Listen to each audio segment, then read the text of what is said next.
What up guys, welcome back to another episode of Rumah Belajar 100. It's me Bonifalo, saya dari tim kursus bahasa Inggris RPA 100. Sekali lagi saya adalah Bonifalo dan hari ini saya ingin mengajarkan kalian beberapa kosakata melalui cuplikan video yang aku ambil dari sebuah film yang sangat-sangat terkenal, yang aku sendiri udah pernah nonton dan sangat-sangat suka film tersebut. Itu adalah film yang cukup lama, kayaknya keluaran tahun 2014 atau 2015 kayak gitu, tetapi sangat-sangat bagus dan sangat-sangat terkenal. Saya yakin 100% kalian tahu siapa pemain utama dari film tersebut. Dan langsung saja mari kita saksikan sebuah cuplikan singkat dari film tersebut. Ayo, mari kita mulai. I've been sitting out there for the last half hour trying to come up with a story that would explain my being here dressed like this. Gimana sahabat RPA 100? Apakah kalian paham bagian pertama ini? Jika belum, mari kita coba satu kali lagi. Dan sesudah itu kita langsung saja belajar. I've been sitting out there for the last half hour trying to come up with a story that would explain my being here dressed like this. Hai guys, welcome, selamat datang di bagian pembahasan kita kali ini. Dan langsung saja mari kita mulai pembahasan kita. Anda baru saja selesai menonton sebuah cuplikan video dari sebuah film yang sangat-sangat terkenal. Aku sendiri udah pernah nonton film tersebut, sangat-sangat menginspirasi. Jika Anda mau nonton, ini adalah judulnya ya. Judulnya adalah Pursuit of Happiness, right? Ini adalah judulnya. Tentu ini spellingnya salah ya, seharusnya pakai I. Tetapi judul filmnya seperti ini, ada alasannya sih. Jadi jika Anda mau cari silahkan Anda cari. Jadi sekali lagi judulnya adalah Pursuit of Happiness. Maaf ya di sana ribut banget. Dan ini adalah pembicaraan yang saya ambil lurus-lurus dari cuplikan video yang baru saja Anda tonton. Langsung saja mari kita bahas. Yaitu dia bilang, si Will Smith bilang, I've been sitting out there for the last half hour trying to come up with a story that would explain my being here dressed like this. Alright, sekali lagi dia katakan I've been sitting out there for the last half hour trying to come up with a story that would explain my being here dressed like this. Dan kita akan bahas kata-kata yang aku udah garis bawahi. Nah, yang paling pertama ini berhubungan dengan grammar, yaitu I've been sitting, ya. Nah, aku mau jelaskan sedikit tentang grammar ya, terutama yang berhubungan dengan yang paling pertama ini. Akan tetapi ini nasihatku kepada Anda yang baru saja belajar bahasa Inggris. Jika Anda belum punya kosakata banyak, saya minta Anda dengan rendah hati untuk tidak langsung lompat ke grammar, karena usaha Anda akan sia-sia. Yang Anda lakukan adalah perbanyak kosakata ya. Jangan mau buru-buru ke grammar, karena itu yang saya lakukan dan salah. Anda juga pasti pernah lakukan ketika masih SMP, SMA. Kalian belajar banyak sekali grammar, tetapi sampai hari ini belum bisa berbicara bahasa Inggris dengan lancar.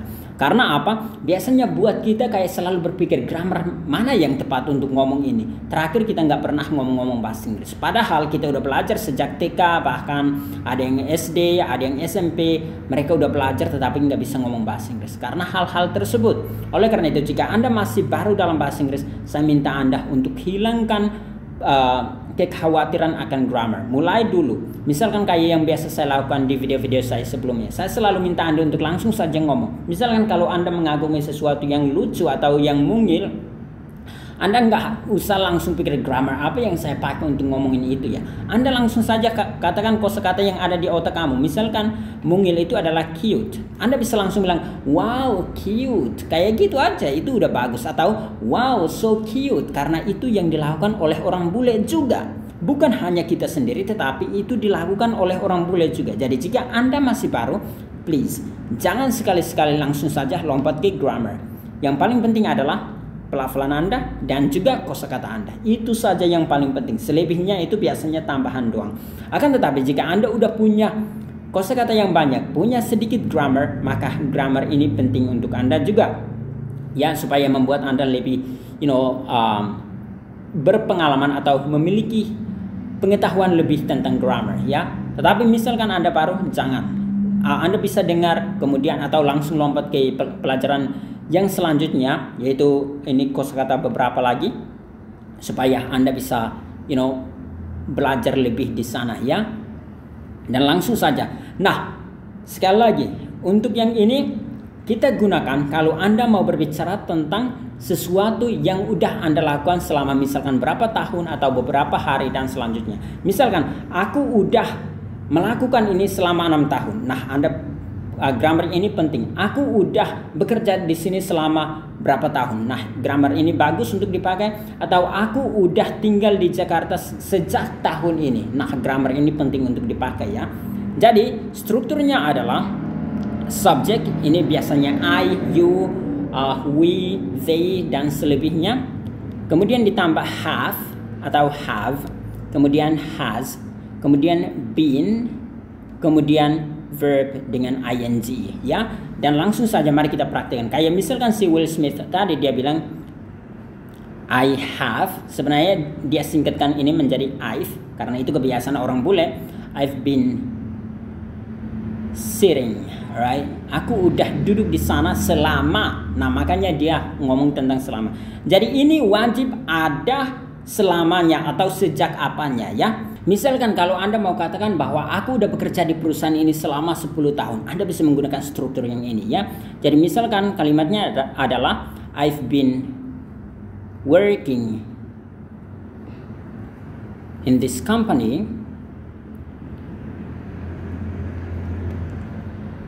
for 10 years. Nah, Anda boleh pakai ini. Jadi strukturnya adalah subjek, kemudian ditambah have, kemudian been, kemudian verb dengan ing ya, atau present participle-nya ya.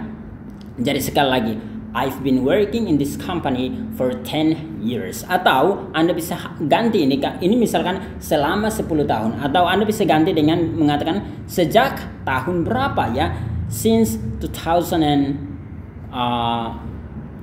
Anggap saja kayak gini ya, sejak tahun 2010.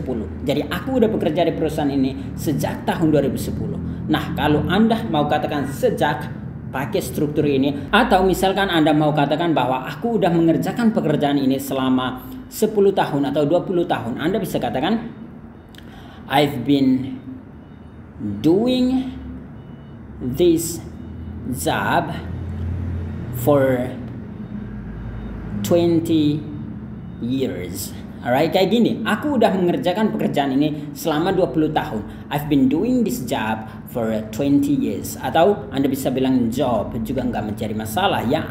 Jadi selama 20 tahun atau sejak tahun berapa, Anda pakai struktur yang ini. Dan langsung saja kita masuk ke kosakata yang berikut yaitu yang ini. Out there. Apa arti dari out there? Itu artinya di luar sana ya. Jadi dengan sendirinya yang dimaksudkan oleh Will Smith di sini adalah aku udah duduk di luar sana selama 30 menit atau selama setengah jam ya. Dan secara grammar makanya dia pakai kata for di sini untuk menunjukkan bahwa selama berapa waktu, atau Anda bisa pakai since untuk menunjukkan bahwa sejak kapan ya. Nah, kita mau buat kalimat sedikit tentang menggunakan kata out there. Sekali lagi artinya adalah di luar sana. Misalkan bapak saya ada di luar sana. Kayak mungkin saya sejak kecil nggak kenal bapak saya, tapi saya tahu bapak saya ada di luar sana dan suatu saat saya akan mencari dia. Nah, Anda bisa katakan anggap saja my real father is somewhere out there. Nah, by the way, somewhere ini boleh dipakai, boleh juga enggak menjadi masalah. And one day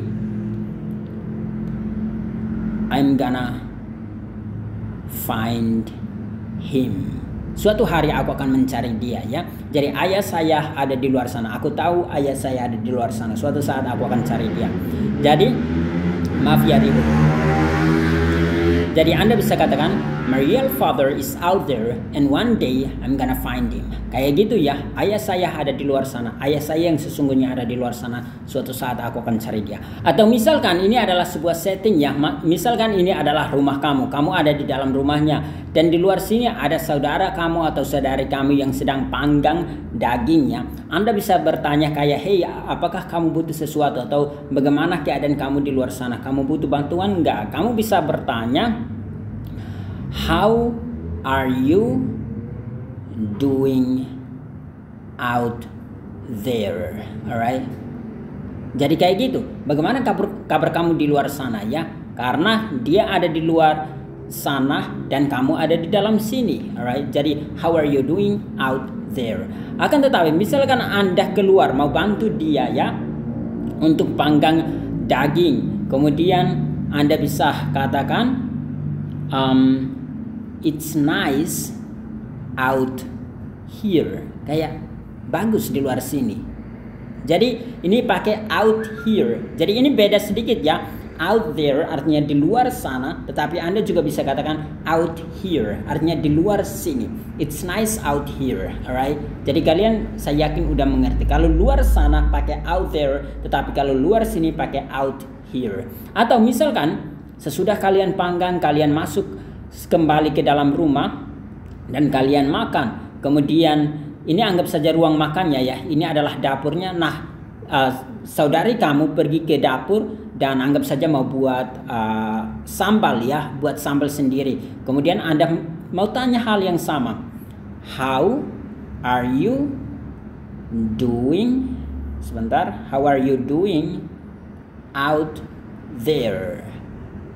Nah, ini pakai out there meskipun ini masih di dalam rumah. Tapi yang dimaksudkan adalah di luar dari kamar ini, karena kamu itu ada di kamar makan tetapi dia buatnya di dapur, jadi di luar dari kamar tersebut. Atau seperti si Will Smith ini, di dalam film tersebut dia itu mereka sama-sama berada dalam satu bangunan, akan tetapi kan itu beda kantor, beda ruang tunggu dengan beda kantor yang orang mewawancarai dia itu. Makanya dia bilang I've been sitting out there, padahal mereka itu masih sama-sama dalam satu bangunan. Tapi out there yang dimaksud adalah di luar sana, di luar dari tempat ini. Jadi out there nggak harus bilang di luar dari sebuah bangunan, bisa di luar dari tempat yang ini, satu kamar ini ya. Jadi out there nggak harus yang dimaksud adalah di luar dari sebuah bangunan. Saya harap teman-teman ngerti ya. Jadi sekali lagi, out there itu bisa di luar dari bangunan, tetapi bisa juga di luar dari kamar ini ya. Itu yang dinamakan out there. Tetapi out here tentunya Anda harus berada di tempat tersebut baru bisa katakan out here. Dan berikutnya, nah ini, come up with a story. Sekali lagi, come up with something. Itu adalah sebuah phrasal verb ya. Come up with something. Sebelumnya kita udah belajar sedikit dengan arti dari come up. Come up itu artinya bisa kayak datang ke saya ya. Tetapi come up with something itu berbeda sedikit ya. Karena ini adalah sebuah phrasal verb. Biasanya kalau phrasal verb itu ditambah sesuatu dia akan berubah makna sendiri sedikit. Yang dimaksudkan dengan come up with something itu artinya muncul dengan sesuatu ya. Misalnya kayak si Will Smith itu dia mau muncul dengan sebuah cerita. Atau Anda bisa muncul dengan sebuah ide, atau Anda bisa muncul dengan sebuah rencana. Nah, itu yang dinamakan dengan come up with something. Misalkan Anda mau katakan bahwa Anda muncul dengan sebuah rencana untuk membuat kita lebih efisien ya. Nah, Anda bisa katakan you came up with a plan atau plan to make us more efficient. Alright, sekali lagi sebentar. Jadi you came up with a plan atau a plan to make us more efficient. Sekali lagi, you came up with a plan to make us more efficient. Kayak gitu. Atau anggap saja Anda mau katakan bahwa dia muncul dengan sebuah ide untuk membagi ruangan ini pas di tengah, atau membagi ruangan ini menjadi setengah ya. Anda bisa katakan he came up with the idea to atau of dividing this room in half. Alright, kemarin kita belajar tentang ini ya.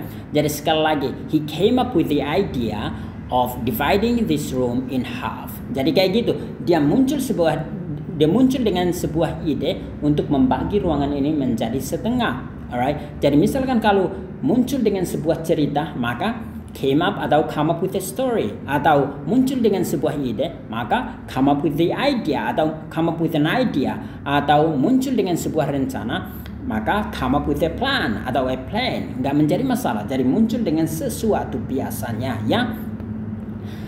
Itu agak sedikit berbeda dengan kalau misalkan he came up to me, berarti dia muncul atau dia datang kepada saya, dia datang langsung ke saya, atau they came up to me, mereka langsung datang kepada saya ya. Nah itu yang kedua tadi. Berikut adalah explain. Cara Anda lafalkannya adalah explain. Sekali lagi, cara Anda lafalkan kata tersebut adalah explain. Alright, sekali lagi kayak gini, explain. Nah kita tekankan pada plain-nya, explain. Ini artinya menjelaskan ya. Contoh kalimatnya adalah, bisakah kamu menjelaskan ini kepada saya? Anggap saja kayak gitu.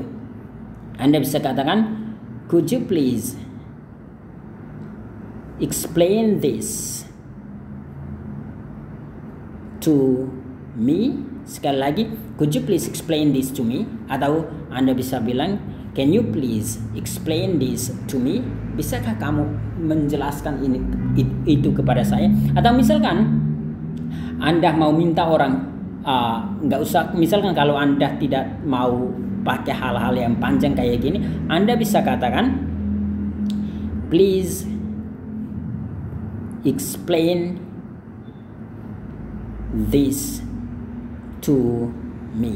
Nah ini adalah sebuah kalimat suruhan tetapi yang sopan, makanya kita pakai kata please ya. Jadi please explain this to me, alright. Tolong jelaskan ini kepada saya.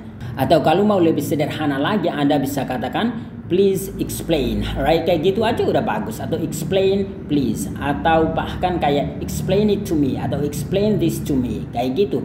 Atau kayak seperti yang tadi aku udah katakan, please explain. Itu aja udah bagus kayak gitu ya. Misalkan kalau Anda meminta orang untuk jelaskan, kalau Anda belum bisa membuat kalimat yang panjang-panjang, kayak gitu aja. Atau kalau misalkan Anda di kamar, Anda praktikkan bahasa Inggris, nggak usah pikirkan yang panjang-panjang, langsung saja katakan please explain atau explain now. Kayak gitu aja bagus. Atau bahkan pernah aku nonton sebuah video yang kayak prank kayak gitu.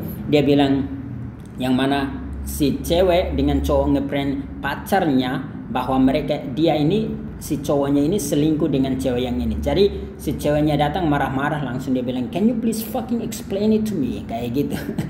Itu juga boleh, tapi itu tentunya panjang banget ya. Tapi kalau Anda hanya mau buat kalimat sederhana, explain please atau please explain, kayak gitu aja udah bagus ya. Itu artinya tolong jelaskan. Sekali lagi, itu adalah tentang explain. Berikut adalah dress ya, yang ini. Jadi explain my being here dressed like this. Nah, my being itu artinya keberadaan saya. Jadi your being artinya keberadaan kamu, my being artinya keberadaan saya. Alright. Nah, berikut adalah dress ya. Itu adalah sebuah kata kerja. Jadi enak juga kalau misalkan kita buat kalimat pakai kata dress, itu artinya berpakaian. Nah untuk contoh kalimatnya mungkin enaknya kayak gini ya.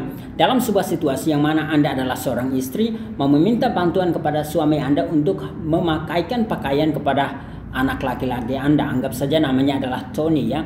Jadi Anda panggil suami Anda, misalkan Anda panggil biasa baby ya. Babe, dress Tony now, alright. He's late for school, alright. Dia telat untuk pergi ke sekolah. Dress Tony now, he's late for school. Atau misalkan contoh lain, I have to dress in suit and tie for work, kayak gitu ya. Jadi contoh kalimatnya adalah I have to dress in suit and tie for work. Jadi aku harus berpakaian dalam kayak jas dengan dasi. Tie itu artinya dasi untuk kerja ya. Atau misalkan nama orang, anggap saja Anthony. Alright, Anthony always dresses in black. Artinya Anthony selalu berpakaian yang warna warna hitam, serba hitam semuanya. Anthony always dresses in black. Atau ini adalah sebuah kebiasaan orang Amerika juga. Mereka biasa menggunakan kata dress up, ya. Ini artinya berpakaian untuk misalkan pergi ikut pesta atau mungkin mau pergi ke gereja. Pokoknya situasi-situasi yang formal gitu ya. Anda bisa pakai kata dress up. Jadi misalkan dress up now, artinya berpakaian sekarang. Ini juga bisa dipakai ke cewek-cewek dalam hal kayak berdandannya. Dress up now, artinya berpakaian sekarang. Kita harus pergi ke pesta tersebut. We have to go to the party now, alright? Dress up now, we have to go. We are late. Kayak gitu. Atau misalkan contoh kalimat lain. Anda nggak harus berpakaian yang rapi kalau pergi ke mall. Anggap saja kalimatnya kayak gitu. Ini bukan we, tapi Anda kan berarti you don't have to atau you don't need to. Bisa need to juga nggak menjadi masalah.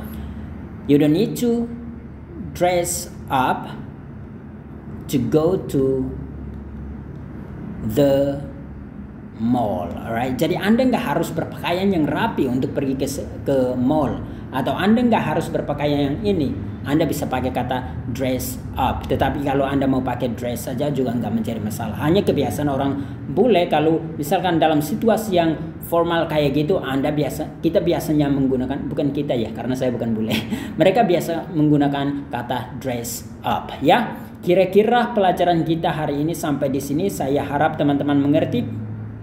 Jadi sekali lagi, meniru siapa tadi, Will Smith, dia tadi katakan, I've been sitting out there for the last half hour trying to come up with a story that would explain my being here dressed like this. Makanya tadi dia saat ngomong kata dressed, dia tunjukkan pakaiannya, ya. Dan saya harap teman-teman mengerti pelajaran kita hari ini. Dan sekali lagi untuk teman-teman sekalian, jangan lupa untuk subscribe ke halaman YouTube kita, Kursus Bahasa Inggris RBA 100. Sekali lagi, ini adalah nama kita, Kursus Bahasa Inggris RBA 100. Dan juga jangan lupa untuk nyalakan belnya. Dan juga jangan lupa untuk follow atau like halaman Facebook kita, Kursus Bahasa Inggris RBA 100. Nama kita selalu sama. Dan juga nyalakan belnya. Caranya adalah lihat di bagian atas ini. Ketika Anda nonton video ini, Anda lihat di bagian atas ini ada nama kita, Kursus Bahasa Inggris RBA 100. Kemudian ada loncengnya, klik lonceng tersebut dan pilih semua video. Nanti aku tunjukkan dalam bentuk gambar supaya kalian bisa tahu. Dan untuk teman-teman sekalian yang ingin mendapatkan mentoring langsung dari para tutor kami, Anda bisa menghubungi nomor WA salah satu admin kami, yaitu 0813 8719 8968, ya. Anda bisa menghubungi nomor WA ini dan minta promo ataupun program kami. Ada banyak program kami, dan salah satu program yang sangat populer saat ini adalah yang ada diskon 85% dan Anda hanya bayar 150.000 untuk akses materi mentoring dan juga grup WA kami seumur hidup sampai Anda betul-betul lancar. Hanya bayar 150.000 dan itu sangat-sangat murah. Itu lebih murah daripada botol air saya yang biasa saya katakan, ya. Dan sekali lagi terima kasih sudah menonton. Silahkan lanjutkan video ini untuk menguji kemampuan bahasa Inggris Anda. Good luck, guys. I've been sitting out there for the last half hour trying to come up with a story that would explain my being here dressed like this. I've been sitting out there for the last half hour trying to come up with a story that would explain my being here dressed like this.